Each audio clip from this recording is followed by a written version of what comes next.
In unserem Interview vergangene Woche bist du, Scott, sehr hart ins Gericht gegangen. Nicht nur mit der Bundesregierung und der Ausrichtung der deutschen Politik, sondern auch mit der gesamten deutschen Bevölkerung. Deine Aussage, ich zitiere, Kratzer an einen Deutschen und ein Nazi kommt zum Vorschein, ist vielen unserer Zuschauer bitter aufgestoßen. Sie schreiben in zahlreichen Kommentaren, dass man unbedingt differenzieren müsse zwischen der politischen Elite und der normalen Bevölkerung, die keineswegs übereinstimmt mit der deutschen Außenpolitik. Des Weiteren wurde vielfach argumentiert, dass selbst im Hitlerfaschismus keineswegs jeder Deutsche ein Nazi gewesen sei. Man erinnere sich etwa an die abertausenden inhaftierten Kommunisten und Gewerkschafter, an Gruppierungen wie die Weiße Rose oder dem versuchten Staatsstreich des Grafen von Stauffenberg. Oder noch deutlicher an das Nationalkomitee Freies Deutschland, das im Bunde mit der Sowjetunion für die Befreiung Deutschlands und ganz Europas kämpfte. Man kann Persönlichkeiten wie Albert Einstein, Bertolt Brecht, Georg Elser oder Ernst Thälmann aufzählen und. Kannst du bitte in diesem historischen Kontext deine Aussagen präzisieren? Was meinst du damit, wenn du sagst, kratze an einen Deutschen und ein Nazi kommt zum Vorschein? Kämmst du wirklich alle Deutschen, auch historisch gesehen, über einen Kamm? You'll always be able to find exceptions to the rule. No rule encompasses 100%. So my scratch a German, get a Nazi rule, which I stand by, will have exceptions. And you've alluded to several throughout history. And I'm sure today in Germany, there will be people who are the exception. But if you work at a German munitions plant and you get up in the morning and you go to work and you do your job and you make munitions knowing that those munitions will be used either to go to Ukraine to kill Russians or to be part of a revitalized German military whose orientation is to the East, you're a Nazi. Got it? I don't know how to make it any clearer than that. If you're a German farmer who gets up in the morning and goes to work and you grow crops, and these crops are used to feed a nation that has armament factories that are producing weapons that go to Ukraine to kill Russians or used to revitalize a new militarized Germany, you're a Nazi.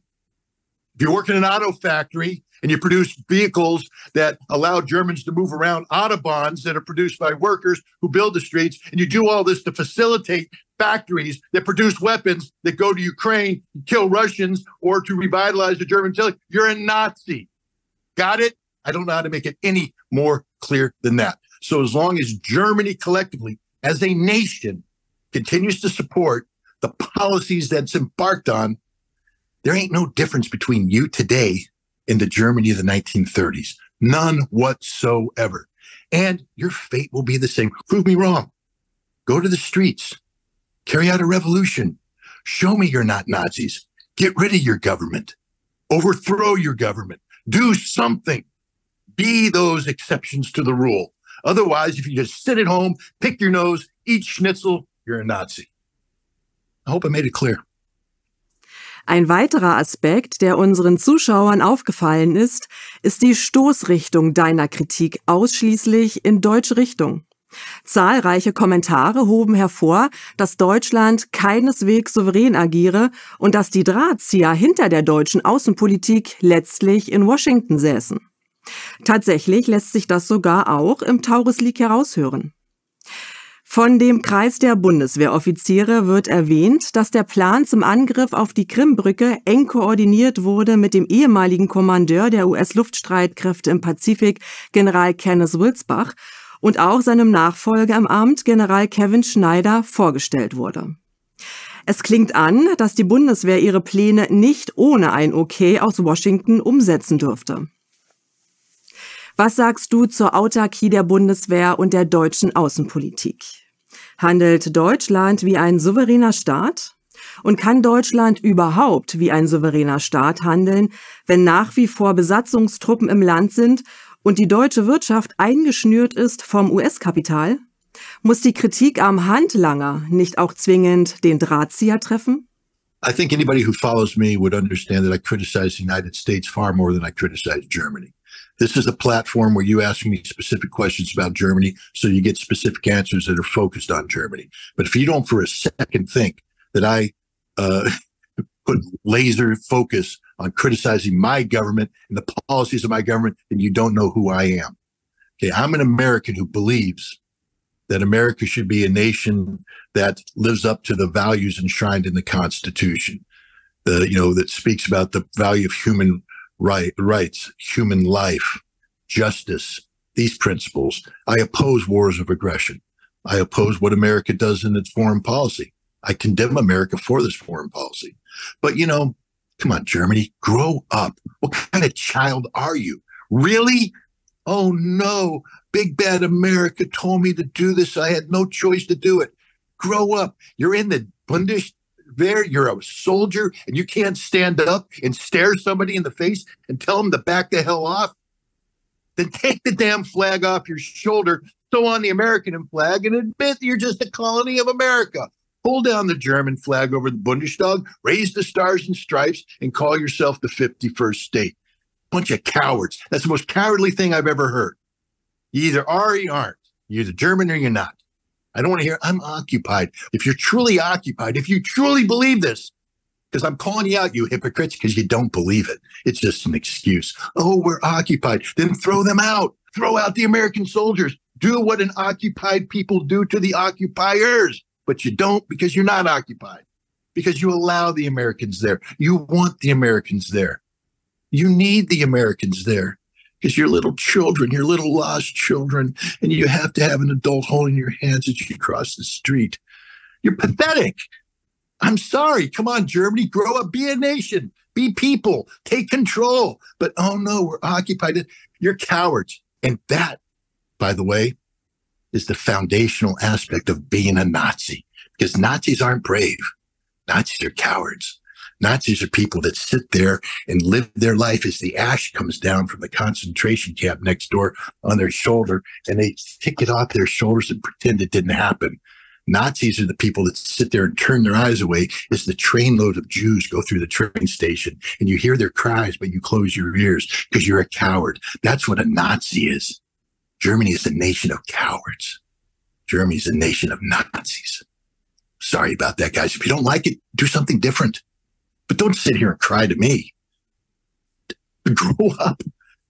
I mean, really, become adults. Take America out of your damn country if you feel you're occupied. You're not occupied. You're pathetic. You surrendered a long time ago. You stopped understanding what it meant to be German. You think it meant to be German, you have to have a strong military and march on the East. No, no, no. To be German, you have to care about Germany. To be German, you have to do things for Germany, not for anybody else. And if you don't study history and you don't understand why it is so frickin' perverted that Germany is once again in Ukraine trying to kill Russians, get the hell out of here, man. Vergangene Woche sprachen wir auch über mögliche Lichtblicke für die deutsch-russischen Beziehungen. Nun hat sich der russische Präsident Wladimir Putin jüngst genau dazu geäußert. Er sprach von goldenen Zeiten, die immer dann eintraten, wenn Deutschland und Russland gemeinsam und vereint gehandelt hätten. Dabei muss man nicht nur an die ferne Vergangenheit denken, wie etwa die napoleonischen Kriege, sondern kann auch an die deutsch-russische Zusammenarbeit im 20. Jahrhundert denken. Etwa mit der DDR im Rahmen des Rates für gegenseitige Wirtschaftshilfe und dem Warschauer Pakt. Aber auch an die guten deutsch-russischen Wirtschaftsbeziehungen, etwa unter Bundeskanzler Gerhard Schröder. Speziell am Beispiel der DDR zeigt sich noch ein weiterer Aspekt, nämlich, dass die deutsche Außenpolitik durchaus in Richtung Frieden und Völkerverständigung zielen konnte. Scott hat Wladimir Putin mit seinen Worten ein Angebot gemacht an das deutsche Volk, die Beziehungen zu Russland wieder zu intensivieren und auf freundschaftliche Bahnen zu bringen. Und welche Perspektiven siehst du für eine zukünftige deutsche Geopolitik in Richtung Frieden, Völkerverständigung und Multipolarität? Well, the first thing is I'd be careful about going too far back in history, especially when there was an East Germany and a West Germany. Germany was occupied at that time. It was a byproduct of an unfinished process at the end of the Second World War that never brought about a peace treaty. So we need to talk about Germany in the post-unification stage. And there we do see that Germany did have constructive relations with Russia. But Germany, allowed itself to be subsumed into NATO, to be controlled by the United States, and to become part of this march to the east. The Germany got addicted to whatever drug NATO is, and the European Union, they got addicted into being the economic engine of the European Union, and the European Union is an extension of the political ambitions of the military alliance that is NATO, which is nothing other than an extension of American foreign and national security objectives. Germany became a tool of the United States. That's what happened. But there is potential, because Germany is a nation of tremendous industrial capacity. Tremendous industrial capacity. And if they focus this capacity for good, you became the engine, the economic engine of Europe. Germany should be a leader of Europe, but you can't be a leader when you're a follower. Do you understand what I'm saying, Germany? As long as you're a follower of the United States, you can't be a leader of anything, because you're little more than a proxy acting on behalf of the United States. But Germany has this tremendous industrial capacity. And with that industrial capacity comes the ability for economic power. And economic power is not necessarily a bad thing if it's done for the right reason. To bring stability to Europe is a good use of German economic power. But stability done through economic interaction, not military occupation. Germany is the last nation in the world that should be producing tanks, armored fighting vehicles, or jet fighters. There's no reason for Germany to produce any of that. Are you defending yourself from America? If you are, how come you haven't bombed the American bases on your soil yet? Because you're not. Is Russia a threat worthy of this multi-billion-dollar, hundreds of billion dollars investment? No, Russia doesn't pose any threats to you. And yet that anytime Germany gets a viable industrial base, it militarizes. It doesn't need to be the arsenal of anybody. It should be the nation that produces the goods that make society better on a global basis. But if Germany can't make that happen, and it chooses to militarize its industry, then it probably doesn't deserve to have that industrial base, because history shows what happens when you give Germans weapons. They then put on uniforms, and then they start marching east and west and south, and they think they have to take over the world. So if Germany has this very strong potential, and it should use it for good, not to industrialize, militarize. Liebe Zuschauer, wir sagen herzlichen Dank an Scott Ritter für seine Zeit und umfassenden Analysen. Und auch an euch, wie immer, vielen Dank fürs Zuschauen. Wenn euch die Sendung gefallen hat, teilt unser Video breit in den sozialen Medien und abonniert unbedingt unseren Kanal Gegenpol. Folgt uns auch auf den Plattformen Odyssey und X. Und wenn ihr mal Fragen habt, die wir unbedingt mal an Scott Ritter stellen sollen, dann schreibt sie uns doch hier in die Kommentare. Ich sage Tschüss und bis nächste Woche bei Im Auge des Bruders mit Scott Ritter.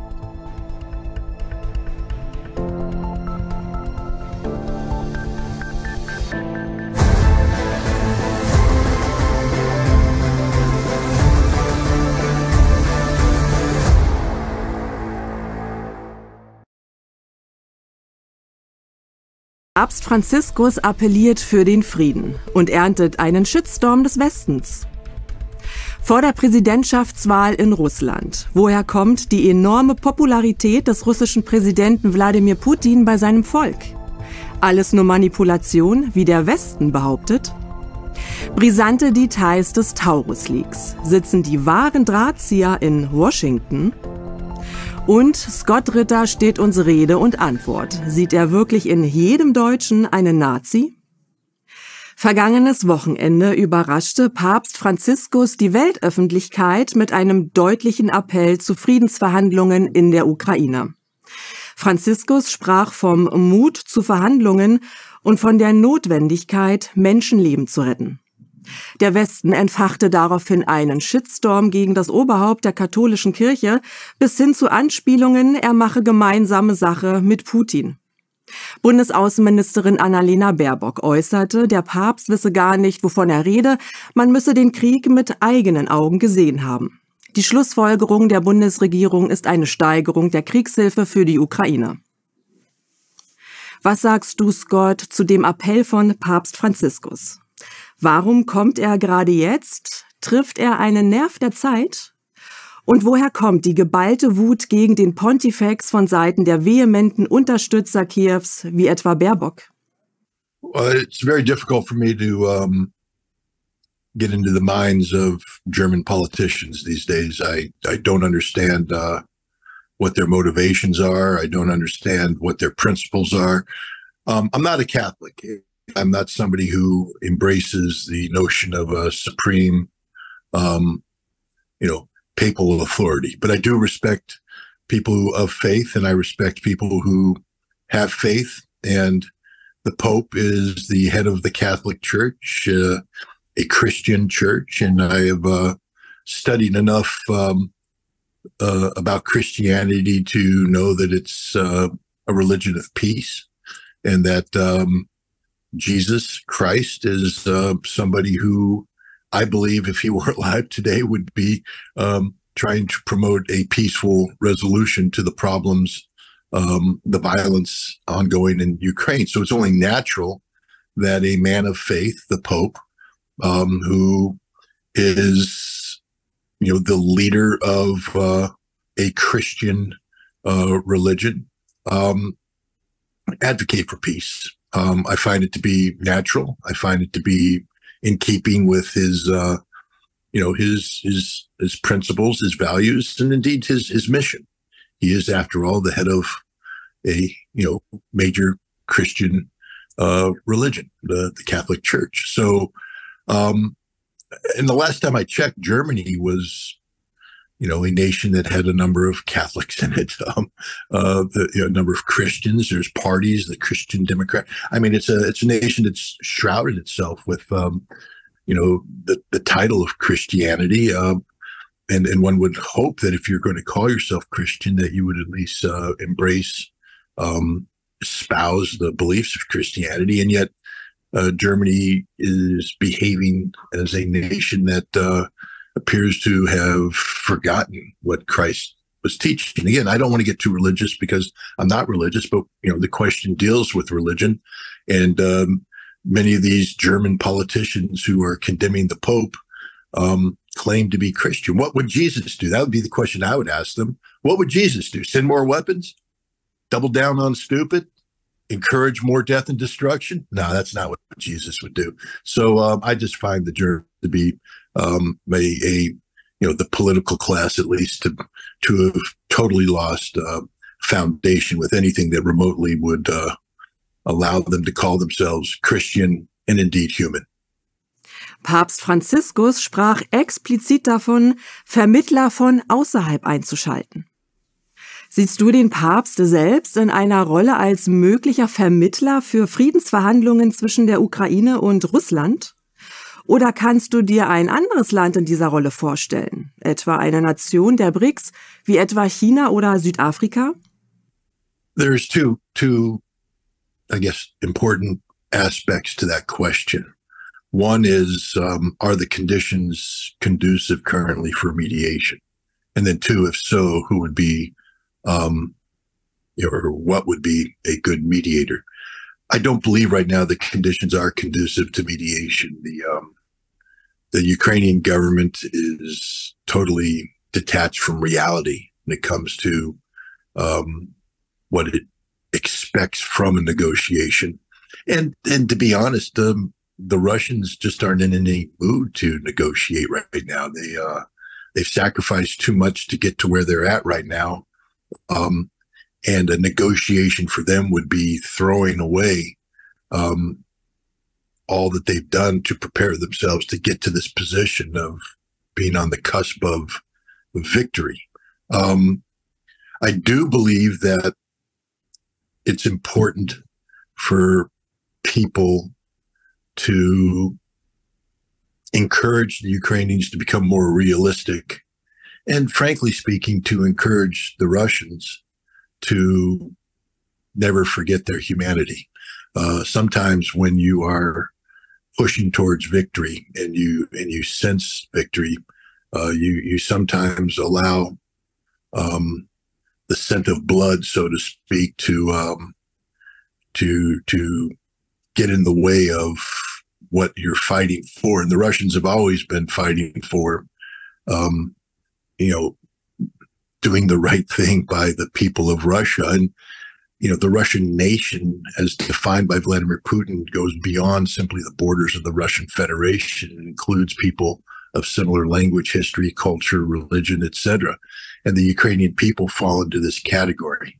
And so I do believe the Pope, and I do believe that others can play a role in reminding Russia not to forget who they are, not to forget, what this war is really about. It's not about conquering Ukraine. It's about defeating an evil ideology, but it's also about defending people, Russians and Ukrainians alike.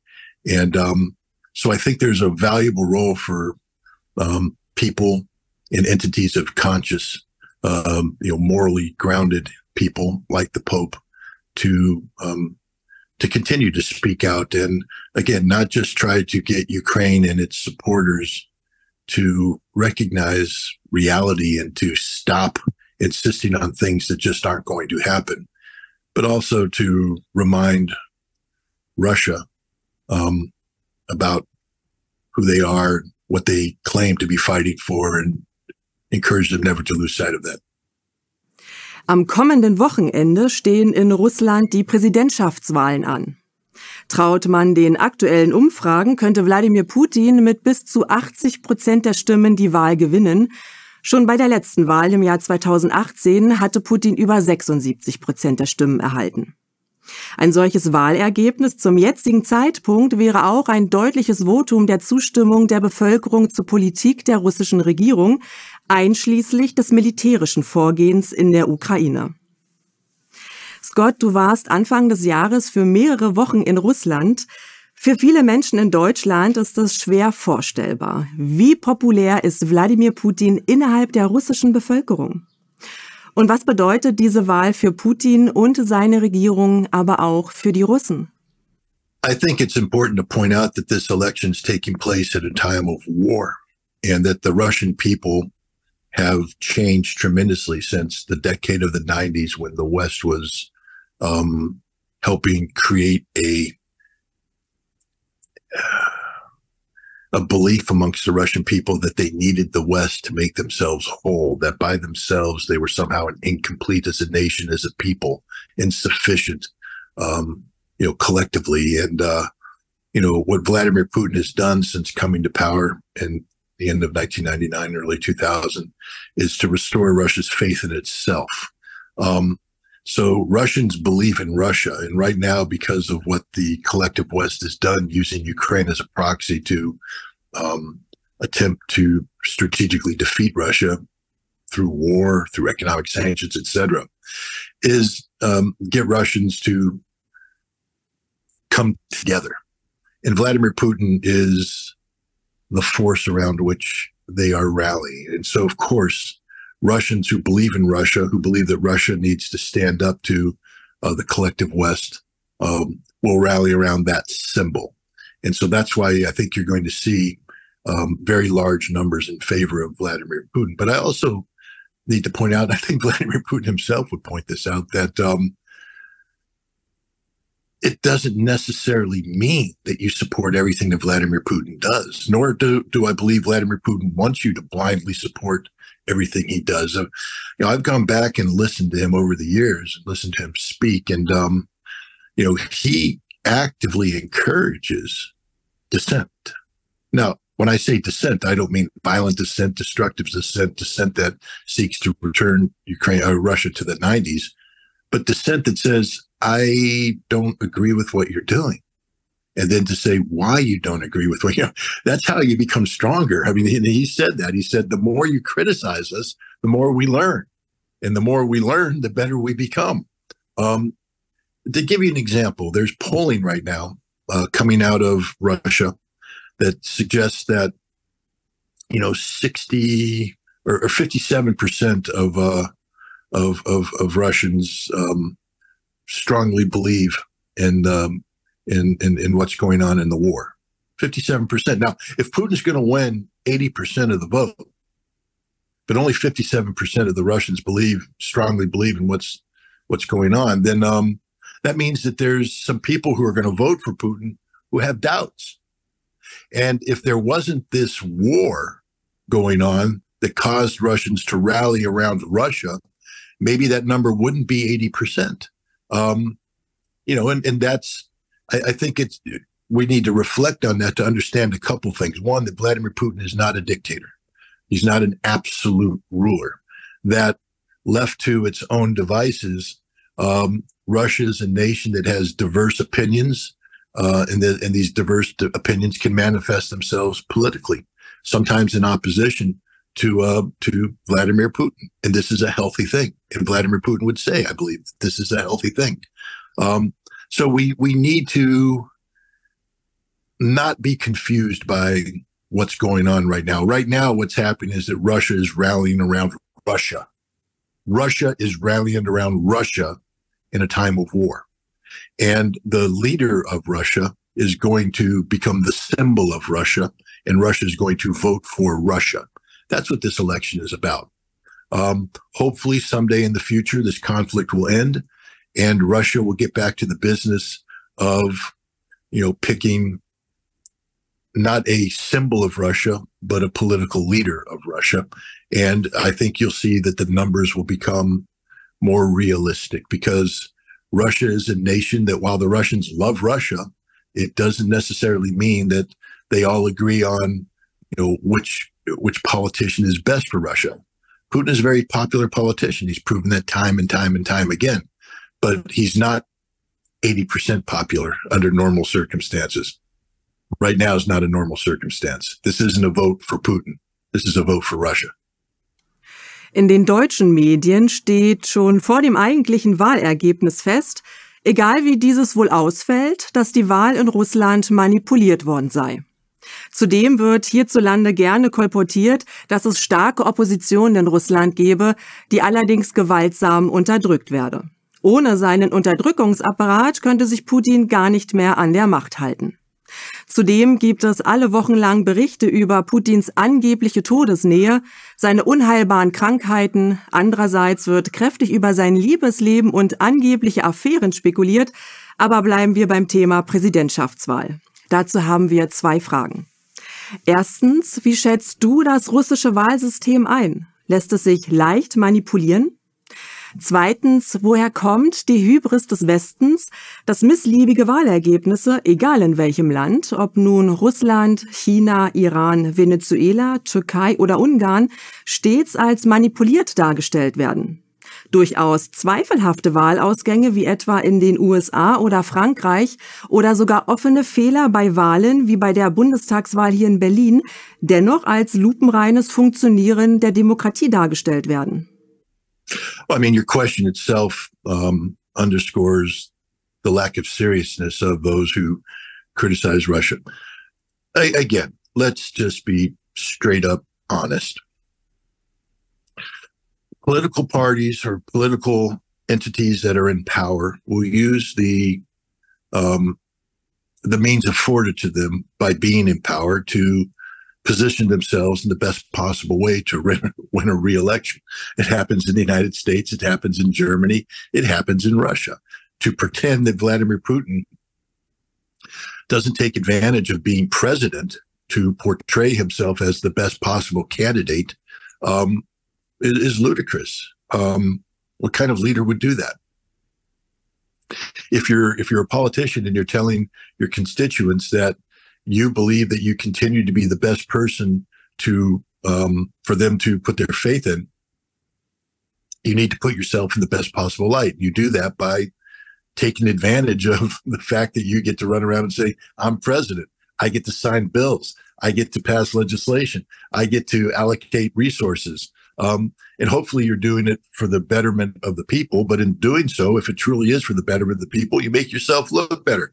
So no matter what, under any circumstance, it's going to be difficult to run against an incumbent. It always is difficult to run against an incumbent, whether you're in Germany, the United States, et cetera. That's just the nature of democracy. That's the reality of politics. So for people to sit there and say just because Vladimir Putin is president automatically corrupts the democratic processes in Russia is fundamentally flawed. There is a major opposition party today in Russia. It's called the Communist Party. They've been around for a long time. Now, here's the difference, though, in an opposition party in Russia. The opposition parties love Russia. They may disagree with Putin, but they love Russia, so they're not going to do anything to destroy Russia. Sometimes you see political opposition unable to differentiate between a politician, the government, and the nation. And so when they go against a politician, in order to get the politician, they feel that they have to undermine the authority of the government and therefore weaken the nation. This was the approach of, for instance, Alexei Navalny. This was the approach of Boris Nemtsov. This is the approach of every Western-backed political opposition in Russia, because it's not a political opposition. It is a mechanism of destruction. It is a poison pill injected into Russia by the United States, by Great Britain, by the West, designed to destroy Russia from within. And yet in the West, we call that a political opposition. And then we get upset when Russia says we choose not to consume and digest that poisonous pill. We choose to expel it from the system. We say, well, that's not very democratic of you, is it? So the West needs to understand there's a difference between legitimate political opposition, which exists in Russia today. And again, I would point out that if it weren't for this war, the legitimate political opposition would be stronger. I think Putin would probably still win the election, but I think the numbers that he would have would be closer to 57% as opposed to 80%. So, you need to understand what's going on in Russia to understand these numbers. But there won't be a viable, meaningful political opposition in Russia unless it's allowed to grow from within Russia without outside interference. Russia doesn't need the West to come in and fund, democratic groups, journalist reform, all this kind of stuff in the name of, creating the conditions for democracy. Russia doesn't need that. Let democracy develop from within Russia, and you will find that Russia is fully capable of dividing itself into competing political interests that will then compete at the polls to see who becomes the president and who governs Russia. One day, Vladimir Putin won't be here. I'm sorry to say that. He is not immortal. Age is the enemy of us all. And, hopefully for his sake and for the sake of those who support him, he lives a long and healthy life and continues to be, viable politically for maximum extent possible. But at some point in time, Vladimir Putin will no longer be the president of Russia. And at that point in time, Russia will have to continue to survive as a nation state. And they will do so by having political processes that allow people to participate in the elections and select their leader. That's just the way Russia works, and the West needs to respect that. The West has its own problems. You alluded to them as well.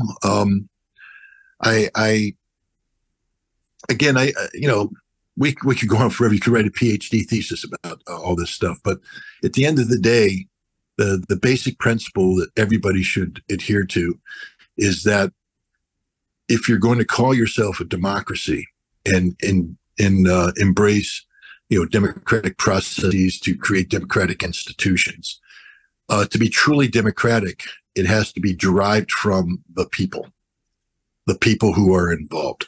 So America can't tell Germany how to run its democracy. Only Germany can make that decision.